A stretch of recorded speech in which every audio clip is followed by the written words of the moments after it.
Spain में समुद्र से लगा एक छोटा सा पहाड़ी शहर सेंट लूसिया। सफेद दीवारों वाले घर, छोटी छोटी गलियां और हर घंटे चर्च की घंटी की आवाज। दिन के वक्त ये जगह एक पोस्ट कार्ड में पेंटिंग जैसी लगती है, लेकिन रात होते ही सेंट लूसिया की हवा में एक अजीब सी ठंडक घुल जाती है। ये कहानी 19 साल के मैटियो गुरोरो की है। हाल ही में स्पेन में मैड्रिड से सेंट लूसिया आया था। वो एक आर्किटेक्ट स्टूडेंट था जो पुराने यूरोपियन टाउन्स की बिल्डिंग स्टडी और डॉक्यूमेंट करता था। सेंट लूसिया के एक एशियन चर्च और 100 साल पुराने घर उसकी रिसर्च का हिस्सा थे।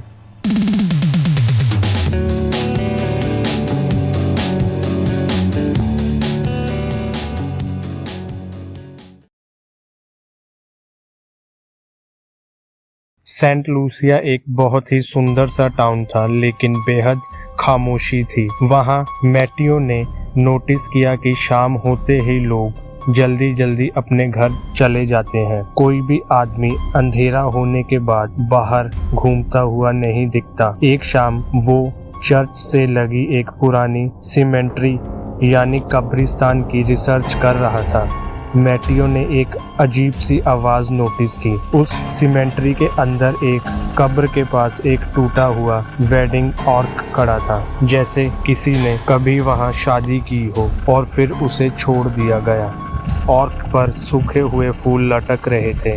आर्च के गेट के नीचे मिट्टी का रंग बाकी जगह से थोड़ा ज्यादा काला था। मैथ्यू ने इस बात पर ज्यादा ध्यान नहीं दिया, लेकिन उस रात उसके साथ अजीब सी चीज शुरू हो गई। रात के वक्त जब वो अपने गेस्ट हाउस के कमरे में काम कर रहा था, उसे बाहर से हल्की सी कदमों की आवाज सुनाई दी, जैसे कोई कपड़े की हल्की गिरावट हो। मैथ्यू ने विंडो से बाहर देखा तो गली बिल्कुल खाली थी, लेकिन गली के कोने में एक सफेद सा साया खड़ा था। ऐसे लग रहा था कि जैसे कोई औरत हो, लंबा सा वाइट गाउन पहने हुए। मैथ्यू ने सोचा कि शायद कोई टूरिस्ट होगी, पर उसे देखते ही देखते वो औरत कहीं गायब हो गई।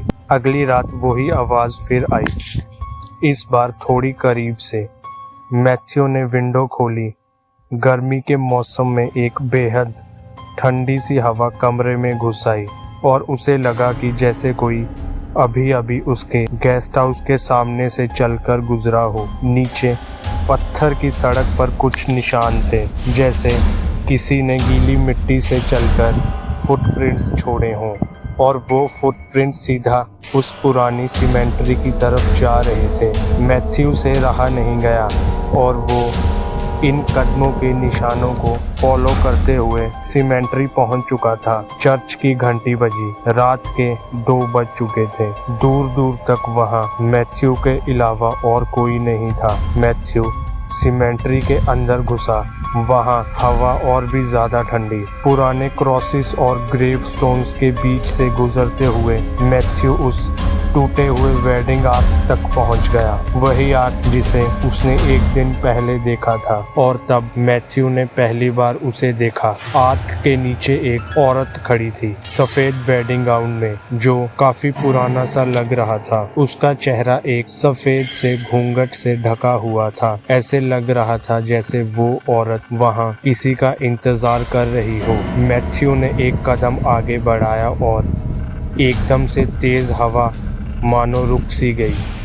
उस कब्रिस्तान के अंदर की खामोशी इतनी गहरी हो गई कि मैथ्यू को अपने दिल की धड़कनें सुनाई देने लगी। वो औरत धीरे धीरे मैथ्यू की तरफ मुड़ी। उसका घूंघट थोड़ा सा हटा और जो चेहरा मैथ्यू को दिखाई दिया, उसे देखकर मैथ्यू के होश ही उड़ गए। उस औरत का चेहरे का रंग एकदम सफेद था। आंखें ऐसी भयानक जैसे किसी आत्मा ने उसे पोसेस कर रखा हो। चेहरे पर खून के निशान जो शायद जम चुके थे, जिससे कई सालों पहले वो औरत खून के आंसू रोई हो।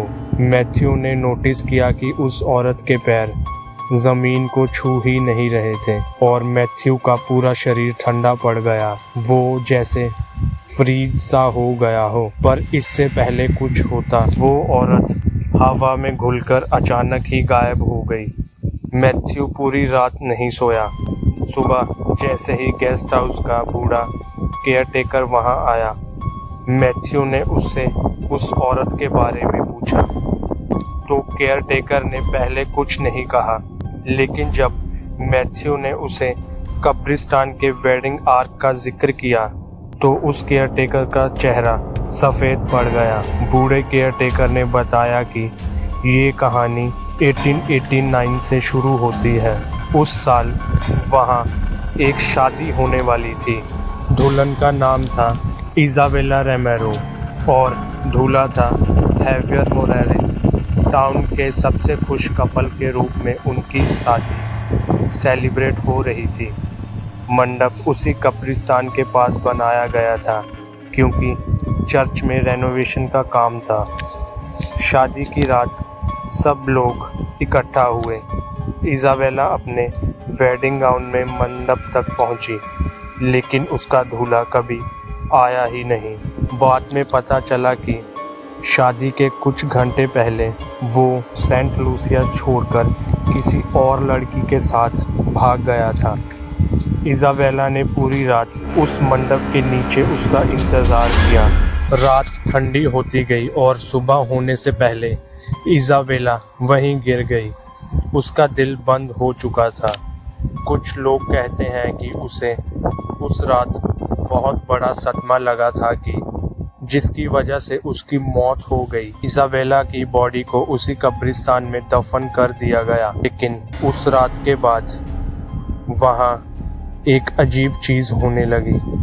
कभी कभी रात के वक्त लोग एक सफ़ेद वेडिंग गाउन में एक औरत को उस कब्रिस्तान के आर्क के गेट के नीचे खड़ा देखते हैं, जैसे वो अभी भी किसी का इंतज़ार कर रही हो।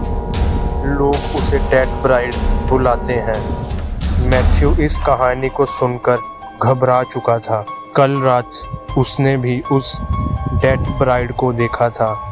उस रात मैथ्यू जब अपने कमरे में था, उसने फिर से वही आवाज़ सुनी। इस बार वो कदमों की आवाज़ सीधा उसके कमरे के बाहर तक आ गई और फिर हवा में एक अजीब सी स्मेल आने लगी, गीली मिट्टी और पुराने फूलों की। मैथ्यू अब घबराने लगा था। उसने धीरे से दरवाजे की तरफ देखा और दरवाजे के नीचे से एक परछाई नज़र आ रही थी, जैसे कोई बिल्कुल दरवाजे के सामने खड़ा हो। और फिर उसके कमरे का दरवाज़ा अपने आप धीरे धीरे खुलने लगा। घबराहट के मारे मैथ्यू के पसीने छूटने लगे। तभी हैंडल हिलना रुक गया और फिर एकदम से कमरे का दरवाज़ा अपने आप खुला। मैथ्यू की चीख निकल गई, लेकिन दरवाजे पर कोई था ही नहीं। कदमों की आवाज़ वापस दूर चली गई और तभी मैथ्यू की नज़र उसके कमरे की खिड़की पर गई। खिड़की के बाहर वही भयानक दिखने वाली औरत खड़ी थी, उसी सफ़ेद वेडिंग गाउन में, अपनी भयानक आंखों से मैथ्यू को ही घूर रही थी। फिर अचानक गायब हो गई।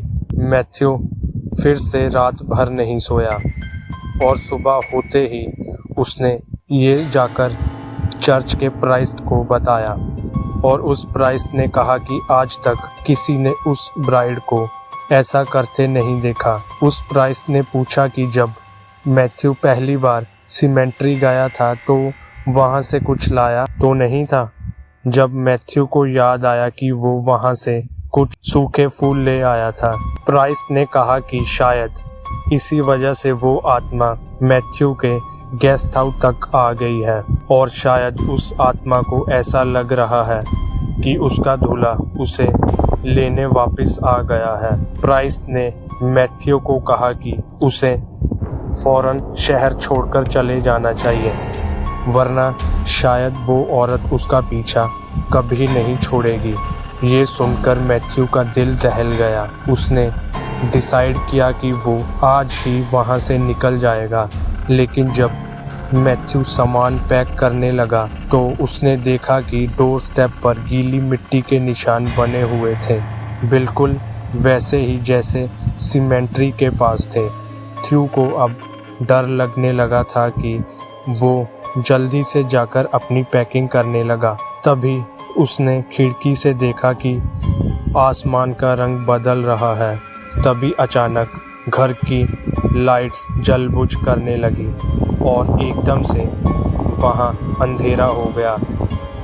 तेज़ बारिश शुरू हो गई और बिजली कड़कने लगी। तभी एक और बार बिजली कड़की और वो औरत मैथ्यू के सामने आ खड़ी हुई। मैथ्यू उसे देखते ही जोर से चिल्लाया। गेस्ट हाउस का वो बूढ़ा केयरटेकर वहाँ पहुँचा ही था। उसने बाहर खड़े होकर खिड़की से अंदर देखा। मैथ्यू घबराते हुए चिल्ला रहा था और उसके सामने सफ़ेद गाउन में भयानक औरत खड़ी थी। वो भागा भागा घर के अंदर गया, मैथ्यू के कमरे तक पहुंचा, लेकिन तब तक बहुत देर हो चुकी थी। मैथ्यू वहां से गायब हो चुका था। कुछ घंटों के बाद मैथ्यू की डेड बॉडी मिली उस कब्रिस्तान के अंदर, उसी वेडिंग आर्क के नीचे गीली मिट्टी में ढकी। उस दिन के बाद सब लोगों ने मान लिया कि वो डेड ब्राइड की आत्मा मैथ्यू को अपना दूल्हा मानकर उसे हमेशा के लिए अपने साथ ले गई।